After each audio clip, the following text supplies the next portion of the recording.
The thermoplastic material.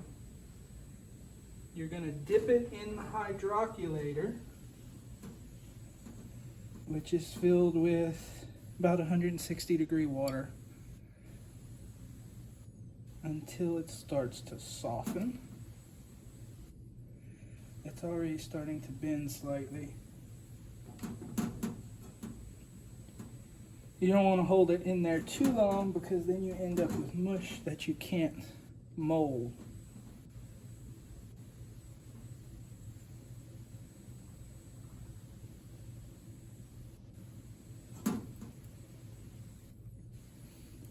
It's starting to go.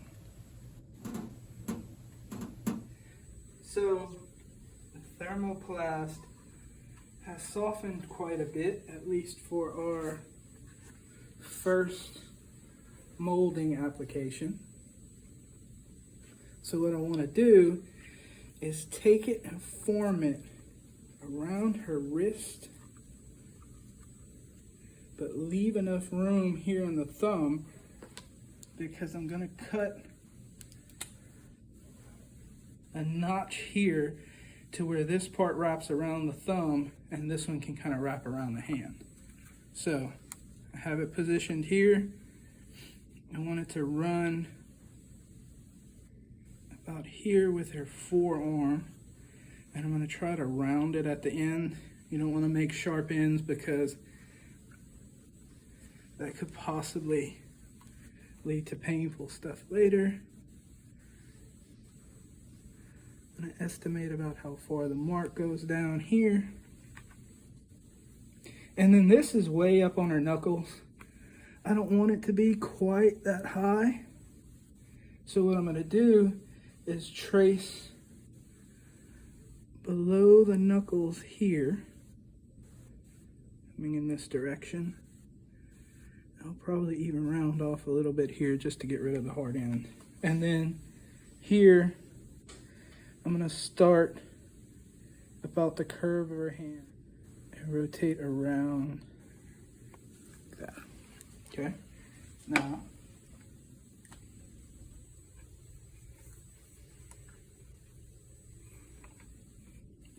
this is much easier to cut when it's hot or slightly warm.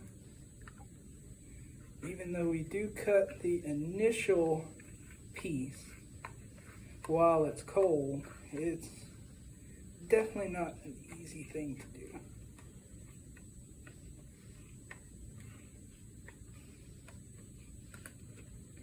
And I can feel this cooling off because it's slowly getting harder and harder to make the cuts.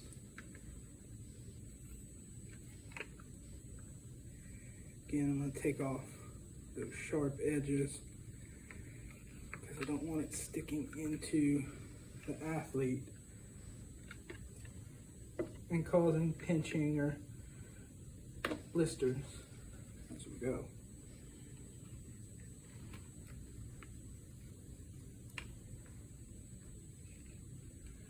And I hope you guys can see it well. It's not very easy to do this in a camera-friendly method.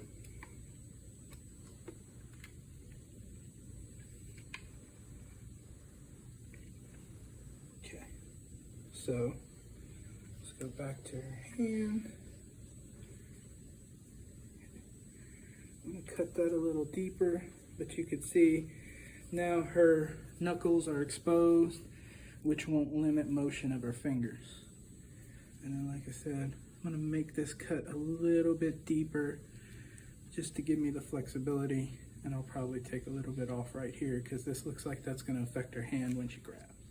So we have allowed it to soften a little bit since I cut it. Dried off some. And we are going to do the final fitting around her hand. It's much warmer this time, so it's much more pliable.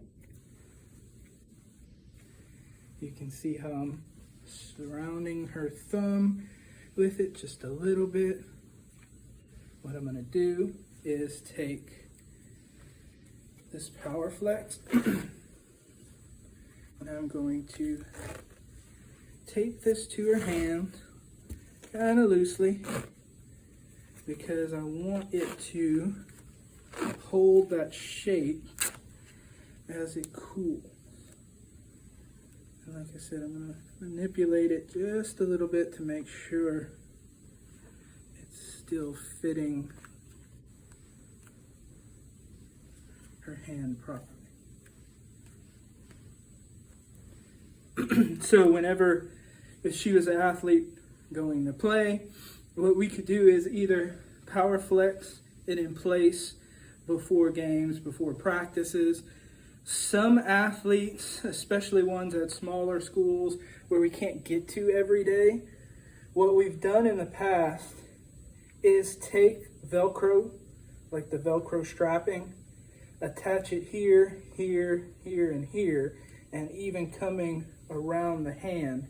That way the athlete could strap it to themselves and then tape it on their own for practice. But if you're going to have a lot of access to the athlete, you could just do it with the tape.